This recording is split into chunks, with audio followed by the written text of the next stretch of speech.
नमस्कार, मैं रवीश कुमार। मिथुन चक्रवर्ती ने प्रधानमंत्री की मौजूदगी में कहा है कि मैं कोबरा हूं, पानी वाला सांप नहीं हूं, प्योर कोबरा हूं। विकास करते करते राजनीति का इतना विकास हो गया है कि प्रधानमंत्री की मौजूदगी में राजनीतिक मंच पर मिथुन चक्रवर्ती खुद को कोबरा बताने में गर्व महसूस कर रहे हैं।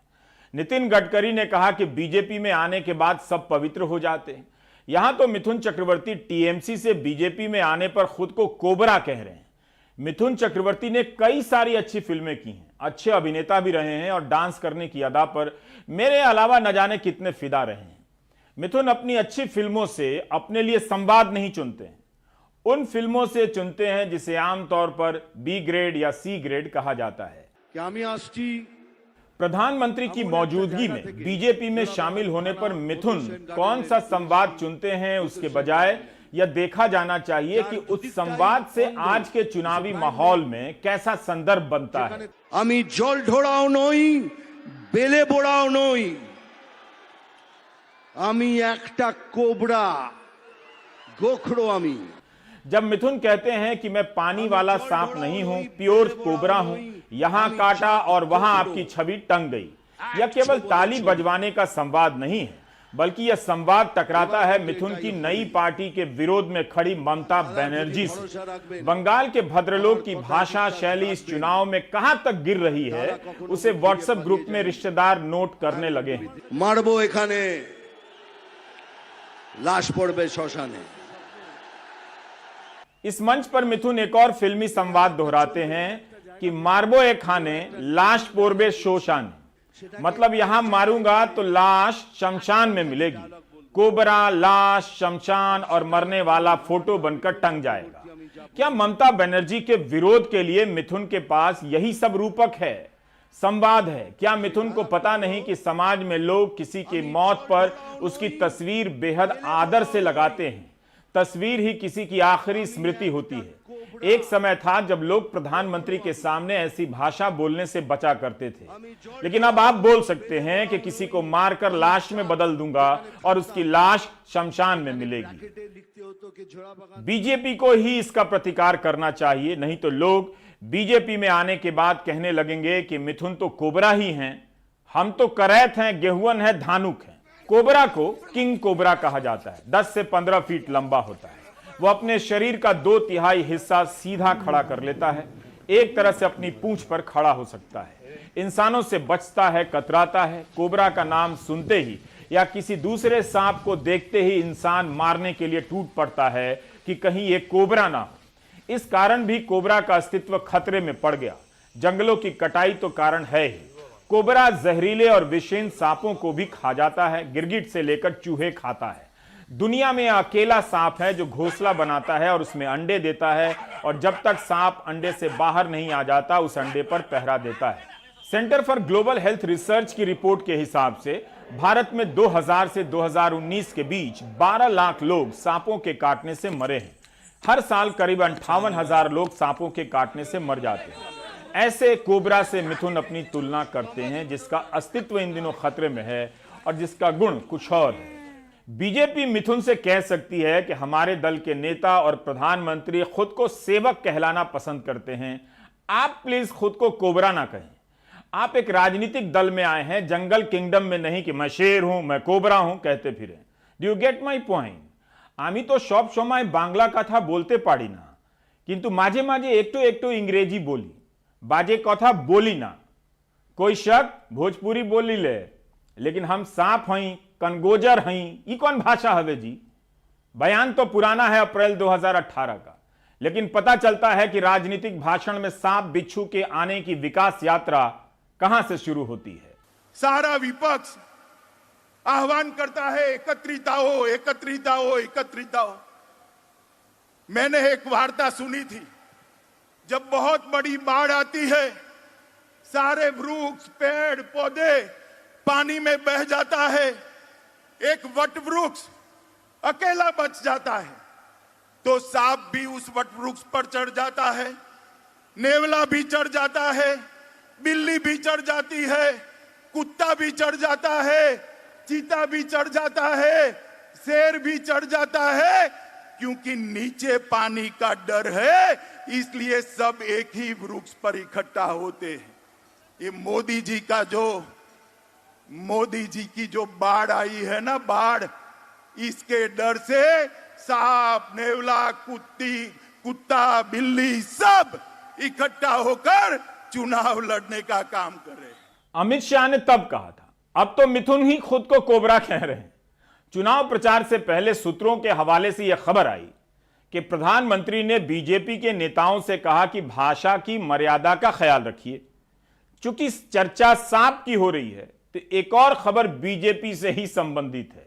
2010 की है। हिंदू अखबार की रिपोर्ट के अनुसार मध्य प्रदेश में भारतीय जनता पार्टी की 3 दिनों की राष्ट्रीय कार्यकारिणी की बैठक होने वाली थी।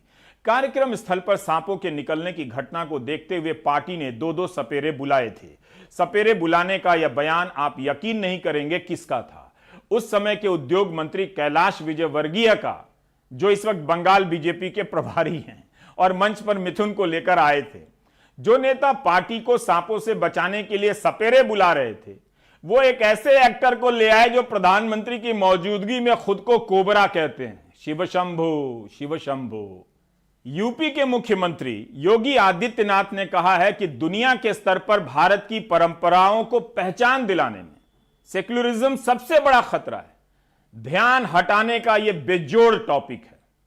लेकिन बहस में खोने से पहले यह सवाल भी कर लीजिए, क्या पेट्रोल और गैस का सिलेंडर सेक्युलरिज्म के कारण महंगा है?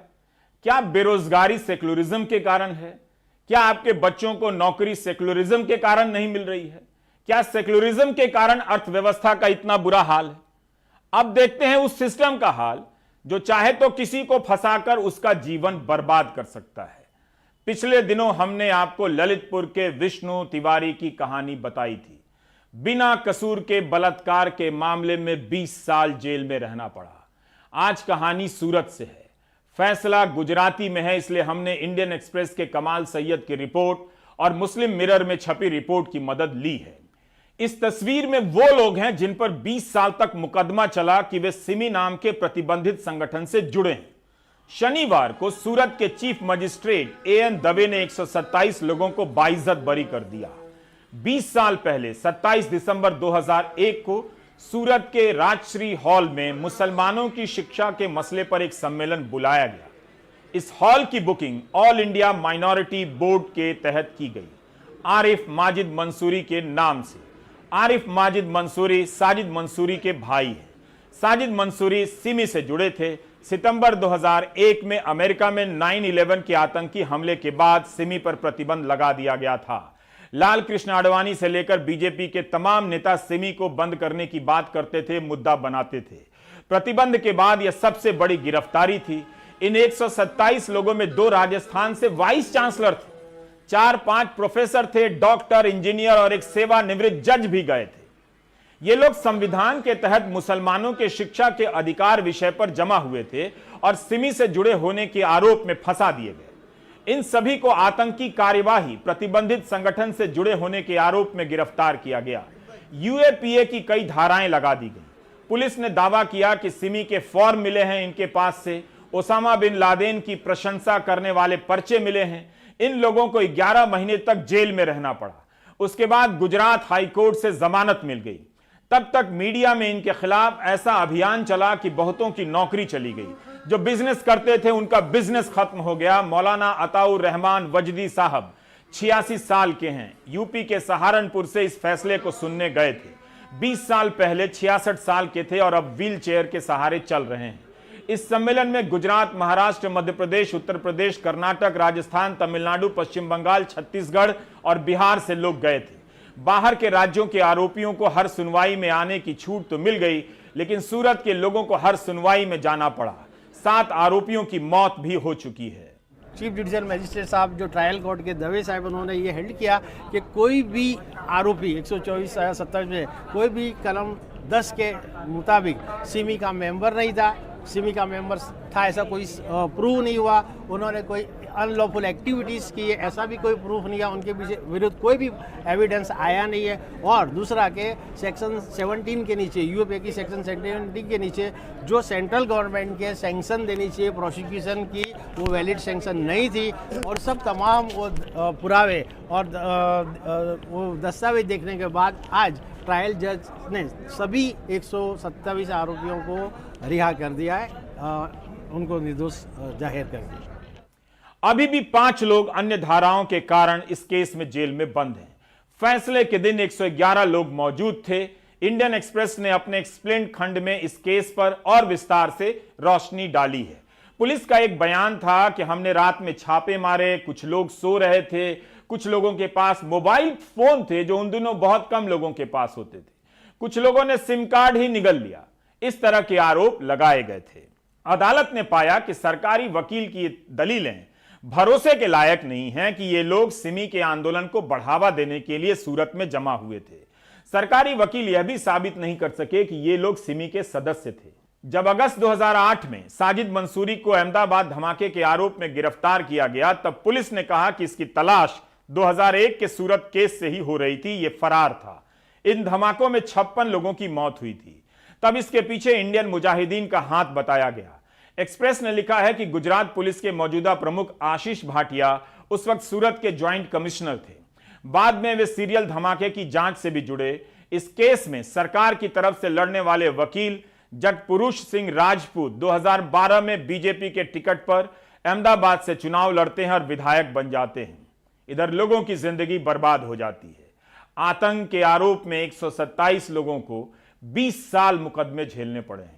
इस केस से किसे राजनीतिक लाभ हुआ और किसे अपने करियर में लाभ हुआ, इसका हिसाब तब होगा जब राजनीति पर बात करने वाले लोग सिस्टम के बारे में बात करेंगे कि किसी को फंसा देना इस देश में इतना आसान क्यों है। जिस देश में आज भी अवैध रूप से राष्ट्रीय सुरक्षा कानून लगा दिया जाता हो, उस देश में ऐसी खबरों के लिए किसके पास वक्त है। यह जरूर जानना चाहूंगा कि ऐसी खबरों को सुनकर निर्दोष को फंसाने वाले अफसर पार्टी करते होंगे या प्रायश्चित करते होंगे। हम एक दूसरा क्वेश्चन पुट अप करना चाहते हैं सिस्टम पे। जो सिस्टम जिन्होंने कंप्लेन की थी वही हमारे इन्वेस्टिगेशन ऑफिसर थे। लीगली कैसे सही है हमें नहीं मालूम, लेकिन सिस्टम ने जो है उनको ये पावर दिया है। दूसरा, सिस्टम ने 20 साल हमारे ख़राब किए हैं। ये सिस्टम ने 20 साल हमारे कैसे ख़राब किए, हमारी बीवी बच्चे, हमारे कारोबार, हमारे जॉब्स, इतनी प्रॉब्लम्स जो फेस करनी पड़ी, कितने लोगों को जॉबलेस होना पड़ा, कितनों के कारोबार ख़राब हुए, एक साल तक जेल में रहना पड़ा, हर महीने यहाँ आकर हज़ारों रुपया खर्च करना पड़ा, वकीलों की फ़ीस, ये सारे मामलात। तो एक आदमी जो हैंड टू माउथ हो, ये कैसे अफोर्ड कर सकता है। तो ये जो प्रॉब्लम्स है इसको कंपनसेट कौन करेगा। हम ये क्वेश्चन पुटअप करना चाहते हैं कि अगर सिस्टम बेगुनाहों को इस तरह 20-20 साल रगड़ कर अगर जस्टिस देता भी है तो उसके जो लॉसेस है उसको कैसे कंपनसेट किया जा सकता है। सिस्टम के इन सितमों को छेड़ दीजिए आप बस। देश भर में लाखों लोग धर्म की दीवार तोड़कर रोते बिलखते आपके सामने आ जाएंगे। यह इतना बड़ा मसला है।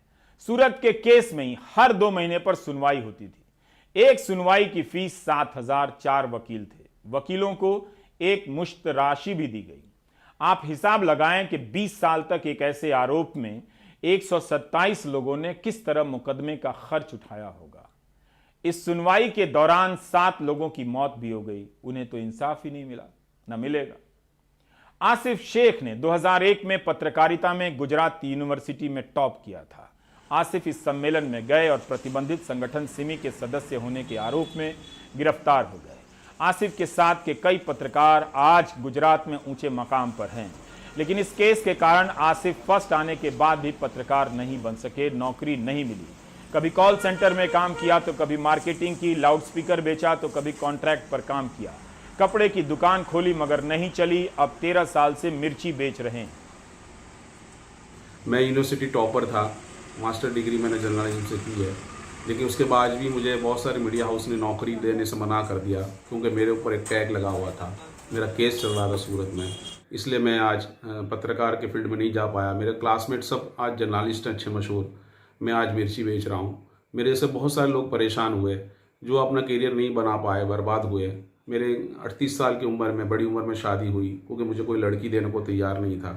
ये सब कुछ होने के बावजूद भी मैं एक सोचता हूँ कि अगर अब आप अपने कम्युनिटी के राइट्स के लिए नहीं बात करेंगे, लीगल वे में बात करना सीखिएगा, बात कीजिएगा, हो सकता है आपको परेशान होना पड़े, लेकिन आप भी अगर कोई तैयार नहीं होगा बात करने के लिए, सच्चाई के लिए, अपने राइट्स के लिए, अपनी कम्युनिटी के लिए आवाज़ उठाने तैयार नहीं होगा, तो फिर कौन आवाज़ उठाएगा। हमारा सिस्टम जिस तरह विष्णु तिवारी के लिए क्रूर है, उसी तरह आसिफ के लिए भी है। किसी को फंसाना इतना आसान हो चुका है कि फंसाने वालों को बस एक कलम चलानी होती है, फिर मीडिया उसे आतंक से जोड़कर खबर बना देता है। पुरानी खबरों की क्लिपिंग तो नहीं मिली, लेकिन आप पिछले साल इसी वक्त तबलीग जमात के कवरेज को याद कर सकते हैं क्या हुआ था। ऑटो रिक्शा चलाने वाले आसिफ सरबती।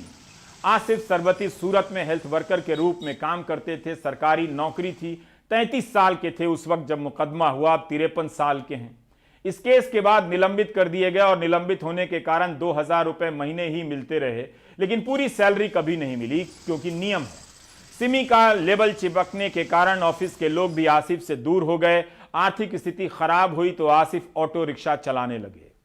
प्रोफेसर मोहम्मद अब्दुल का प्रमोशन होने वाला था 2001 में, लेकिन सूरत मामले में जेल चले गए। जोधपुर के रहने वाले प्रोफेसर मोहम्मद अब्दुल जयनारायण व्यास यूनिवर्सिटी में बिजनेस, फाइनेंस और इकोनॉमिक्स पढ़ाते थे। 2015 में रिटायर होने तक उन्हें प्रमोशन नहीं मिला।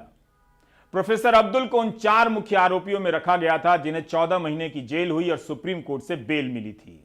सरकार खुद भी अपने इस मामले में आगे बढ़कर कि भाई इस मामले में किसी न किसी वजह से जो गलती हुई है और उसके अपने कंपनसेशन के लिए वो कोई कदम उठाती है तो ये भी अपने उनके लिए एक भले की बात होगी और एक अच्छा मैसेज जाएगा। तो हम यही चाहते हैं कि अपने ये जो अच्छा फैसला हुआ है और भी अपने एक गलती से जिस चीज़ से आइडिया मार्केट एजुकेशन बोर्ड के लिए एक अच्छे कदम तौर पर लोगों ने शामिल हुए थे और उसको किसी तौर पर गलत एंगल से सिमी के साथ जोड़ा गया था जो कि सही नहीं था। और उसमें पूरे भारत के अपने अच्छे अच्छे लोग, डॉक्टर, इंजीनियर, प्रोफेसर, उलमा लोग जो शरीक हुए थे, उन सबको भी अपने राहत मिलनी चाहिए। उसके लिए कोई जो भी एजेंसियां हो उसके अपने तौर पर कोई काम करे और उनके लिए इस तरह का प्लान बनाए कि लोगों ने जो इस तरह की यातनाएं और अपने पड़ताएं झेली, तरह तरह की अपने चीज़ें जो समाज के वजह से उनको अंदर वो पीड़ित होना पड़ा, तो वो सब चीज़ें उनके लिए अगर राहत के तौर पर कोई पैकेज उनको मिलता है तो मिलना चाहिए। और जो जॉब में थे उनकी जॉब के मामले जो जितने भी सारे अटके हुए हैं प्रमोशन के, एरियर्स के, उन सबको अपने जो संबंधित जो संस्थाएं हैं उनको भी चाहिए कि वो सारे मामले उनके लिए जल्दी से जल्दी उनको हल करे। इसी तरह कर्नाटक के निसार की पूरी जिंदगी जेल में बीत गई। मई 2016 में सुप्रीम कोर्ट ने निसार को बाइज्जत बरी किया। निसार को ट्रेन में हुए बम धमाके के आरोप में गिरफ्तार किया गया। 8150 दिन जेल में रहे थे निसार। जेल से आने के बाद कहा था कि मेरे लिए तो जिंदगी खत्म हो गई। अब जो आप देख रहे हैं वो एक जिंदा लाश है।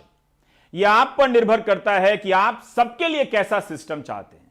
आखिर विष्णु तिवारी, चांद मोहम्मद, आसिफ शेख, निसार जैसे लोग किससे इंसाफ मांगे। भदोई जिले में जोखन तिवारी को अगवा किए जाने और मार देने के आरोप में दूधनाथ तिवारी, काशीनाथ तिवारी, वंशराज तिवारी और राम अवतार तिवारी पर हत्या का मामला दर्ज होता है। निचली अदालत से चारों को सजा होती है और इन्हें 3 साल जेल में रहने के बाद जमानत मिलती है। अब पता चलता है कि जोखन तिवारी तो जिंदा हैं। दरअसल जोखन पहले भी घर आते जाते रहे थे। इस दौरान उसके 2 बच्चे भी हुए, लेकिन जोखन पुलिस के हत्थे नहीं चढ़ सके। अब पकड़े गए हैं तो काशीनाथ तिवारी, वंशराज तिवारी, राम अवतार तिवारी और दूधनाथ तिवारी जेल में बिताए 3 साल का हिसाब मांग रहे हैं और इंसाफ मांग रहे हैं। पर सुन कौन रहा है? हमरे दोनों भाई जीजा के, हमें दोनों भाई के बता दें तो मार के उठाए ले गए। हम सब साहब घरे रहे, प्रशासन पहुंचा, हमें पकड़ के ले चला आए साहब। 3 साल 2 महीना साहब जेल में रहे। हाँ, ये बात बता। अपहरण का मामला दर्ज कराया गया। हाँ, साल 2 साल में घरे आवत रहें, 2 रात भर रहें, उसके बाद भाग जात रहें। भागे के बाद में दहिया भागे चांस ना पाए, बहनियाँ देख लिए। उसके बाद में अपन साहब लोग के फोन प्रशासन बुला लिए, पकड़वाई दिए साहब। सवेरे आज पकड़ाई है साहब। इसका हमें न्याय चाहें तो साहब बर्बाद हो गए। बहुत ज्यादा तिवारी तिवारी हो गया। लेकिन आज की भी एक और घटना है। बलिया में मुकेश तिवारी 14 साल जेल में रहने के बाद बाइज्जत बरी हुए। क्यों? क्योंकि उनके पिता ने कथित तौर पर दारोगा को रिश्वत देने से मना कर दिया, तो दारोगा ने किसी की हत्या में उन्हें झूठा फंसा दिया। उनकी जिंदगी बर्बाद हो गई मुकेश तिवारी की। किसी को फंसाना कितना आम है, हमारी पुलिस ऐसी क्यों है? किसी को आतंक के केस में फंसा दो, किसी को जमीन के केस में फंसा दो, किसी को हत्या और बलात्कार के केस में। जोखन तो जिंदा मिल गया, लेकिन सूरत केस में 127 बेगुनाहों को बर्बाद करने वाला जोखन कौन है और इस वक्त कहां है, कल्पना कर सकते हैं। सूरत का जोखन अब कभी नहीं पकड़ा जाएगा।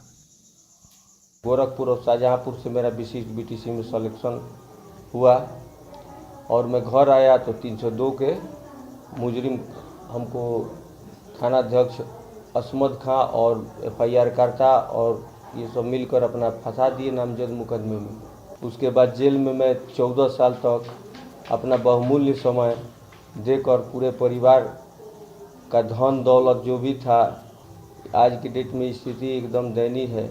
आज दिल्ली की सीमाओं पर किसान आंदोलन ने एक बार फिर से महिला किसानों की भूमिका को रेखांकित किया।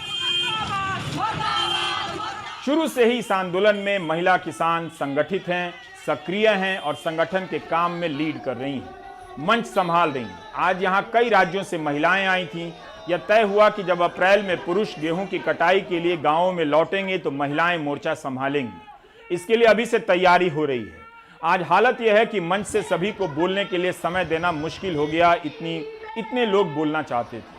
हर उम्र की महिलाएं मंच से बोलना चाहती थी। इसी में एक महिला रणदेव कौर की कहानी यह है कि उनके बच्चे विलायत में काम करते हैं। रणदेव कौर अपने पोते को पड़ोसी के घर छोड़ आई हैं और किसान आंदोलन में हिस्सा ले रही हैं। बहुत सी महिलाएं ऐसी भी हैं जो अपने बच्चों को साथ लाई हैं। जहाँ सुप्रीम कोर्ट ने कहा था बच्चे, बूढ़े और औरतें वापस चले जाएं, हम कैसे वापस चले जाएं? जहाँ हमारा खाना और कूड़े गुलाम होने जा रहा है। हम अपना 5 साल का पोता किसे हवाले छोड़कर इस संघर्ष में हिस्सा लेने आए हैं। इस संघर्ष को जिन्हें चिरकाले कानून रद्द नहीं होते, इस संघर्ष का हिस्सा बनते रहेंगे। हम यहाँ 3 जो काले कानून हैं और जो ऑर्डिनेंस हैं उन्हें रद्द करवाने आए हैं और हम अपने बच्चों को भी साथ लेकर आए हैं। पर जो मोदी सरकार है वो कह रही है कि ये कानून रद्द नहीं होंगे, पर हम ये जो कानून है काले इन्हें रद्द करवा के ही जाएंगे और जब तक ये संघर्ष चलेगा हम अपने भाई हैं जो किसान बुजुर्ग हैं उनके साथ खड़े रहेंगे। जब 84 में हमने मोरिंडा में प्रोटेस्ट किया था तब मैं 11 साल की थी, तब भी मैं उनके साथ संघर्ष में शामिल थी। तब जो पत्रकार थे उन पे भी सरकार ने उनके कैमरे वगैरह खोस लिए थे और उन पे भी लाठीचार्ज हुआ था। ये मेरे बचपन की घटना जो मुझे बहुत याद आती है। आज भी मैं यहाँ पे विमेंस डे पे औरतों को मोटिवेट करने के लिए यहाँ आई हूँ और बहुत सारी औरतों को मैं अपने साथ लेकर आई हूँ। मेरा बचपन भी संघर्ष की दुनिया से ही गुजरा है और अब भी मैं संघर्ष की दुनिया में शामिल होती हूँ। हमने यहाँ पे स्वामीनाथन रिपोर्ट को लागू करवाना और जो ये ऑर्डिनेंस है इनको रद्द करवाने के लिए औरतों को मैं मोटिवेट करने के लिए। किसान आंदोलन में आई कई महिला किसानों के लिए यह कोई पहला संघर्ष बिल्कुल नहीं है। वे पहले भी अलग अलग मसलों पर पंजाब में प्रदर्शन करती रही हैं। कहाँ से आई हैं आप? हाँ जी, असी दाके हल्के तो आए हैं, सदमा कला पिंड तो आए हैं।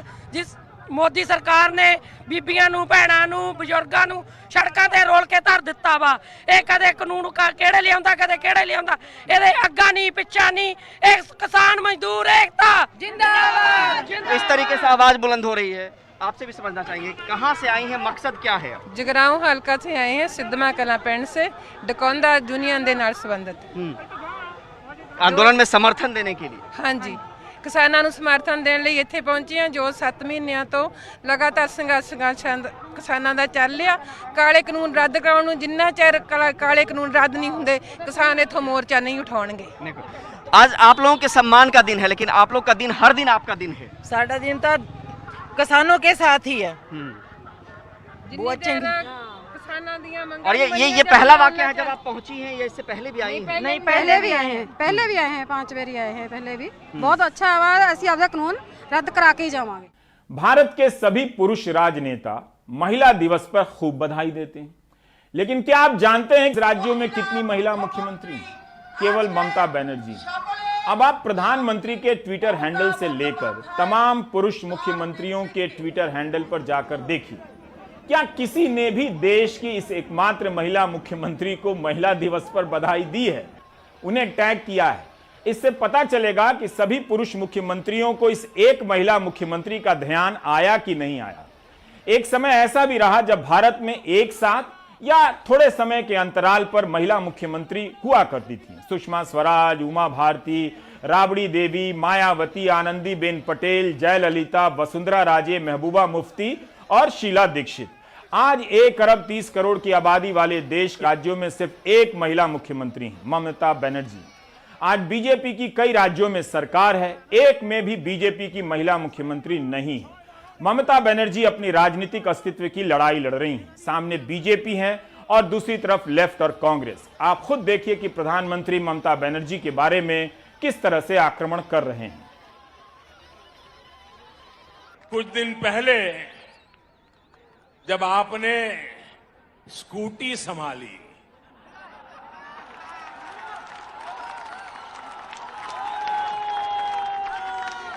तो सब लोग प्रार्थना करते थे आप सकुशल रहे, आपको चोट न लग जाए। अच्छा हुआ आप गिरी नहीं तो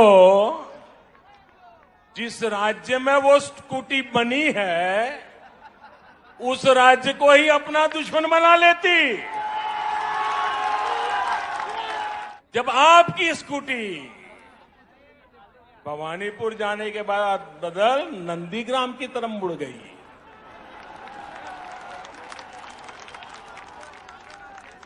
अब दीदी हम तो हर किसी का भला चाहते, हम नहीं चाहते किसी को चोट आए, लेकिन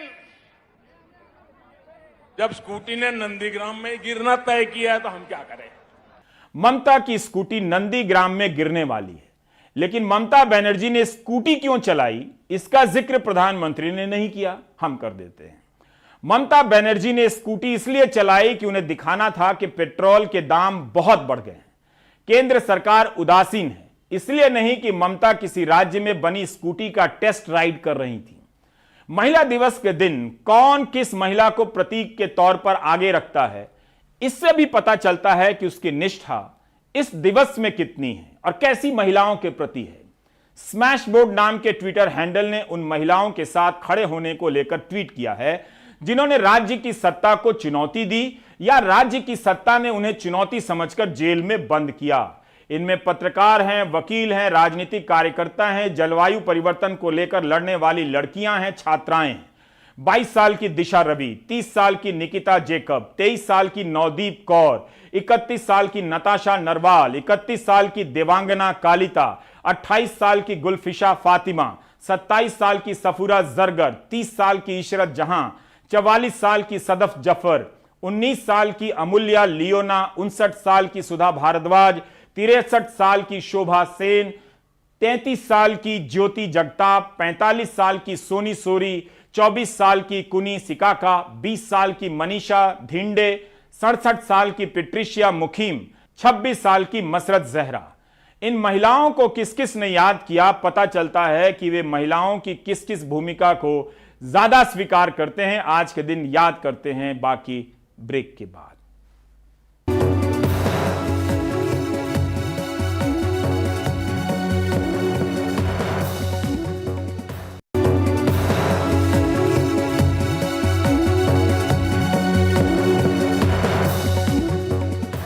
बिहार के बेगूसराय का एक गांव खेल गांव हो गया है। इस गांव की कई लड़कियां कबड्डी, वॉलीबॉल और फुटबॉल की टीम में नेशनल और स्टेट खेल रही हैं, दुनिया भर में खेल आई हैं। यह कहानी 27 साल पहले शुरू हुई थी, तब खेल को लेकर और नजरिया था, आज कुछ और है। संतोष की रिपोर्ट।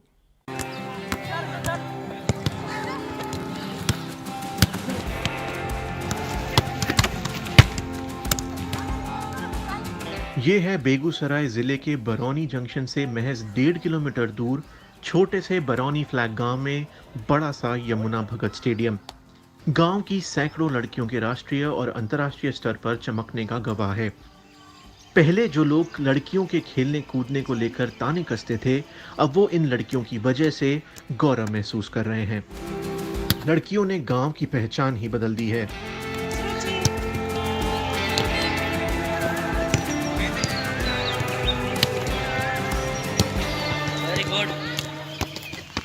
आज से तकरीबन 27 साल पहले गांव की लड़कियों ने फुटबॉल खेलना शुरू किया तो उनको अपने परिवार और गांव के लोगों का जमकर विरोध झेलना पड़ा। लेकिन समय बदला तो लड़कियों ने खेल में तो नाम कमाया ही, खेल के दम पर सरकारी नौकरियां भी हासिल करके सबका मुंह बंद कर दिया। फुटबॉल की नेशनल खिलाड़ी रुचि और शालिनी अपनी मंजिल पाने के लिए संघर्ष कर रही हैं, लेकिन रुचि की 2 बहनें खेल कोटे से सरकारी नौकरियों में हैं।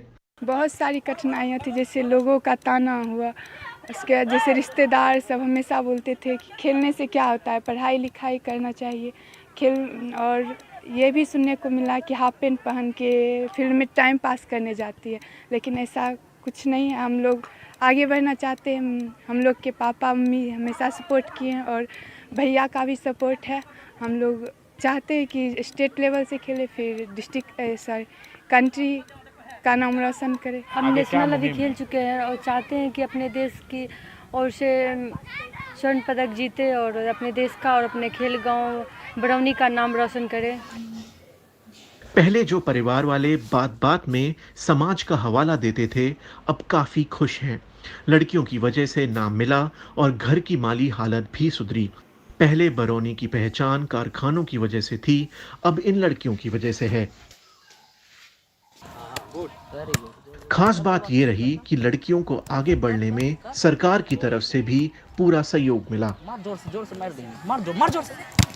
बेगूसराय जिला में एक बरौनी फ्लैग हुआ करता था। ट्रेडिशनली जो है कि वहाँ पे महिलाओं को, बच्चों को खेलने का अवसर नहीं मिलता था, लेकिन इन बच्चों का वो एक प्रतिभा थी, उनका अपना एक अदम्य साहस रहा है कि उन्होंने अपने बूते बहुत सारी खेल में ऊंचाइयां हासिल की, अलग अलग खेल विधाओं में अपनी ऊंचाइयां हासिल की, जिसका नतीजा यह है कि वही बरौनी फ्लैग जो है आज बरौनी खेल गांव के रूप में जाना जाने लगा है।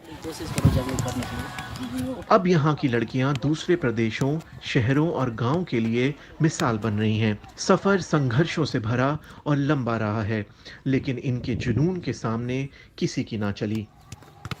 बेगूसराय से संतोष कुमार, NDTV इंडिया। आप देख रहे थे प्राइम टाइम। नमस्कार।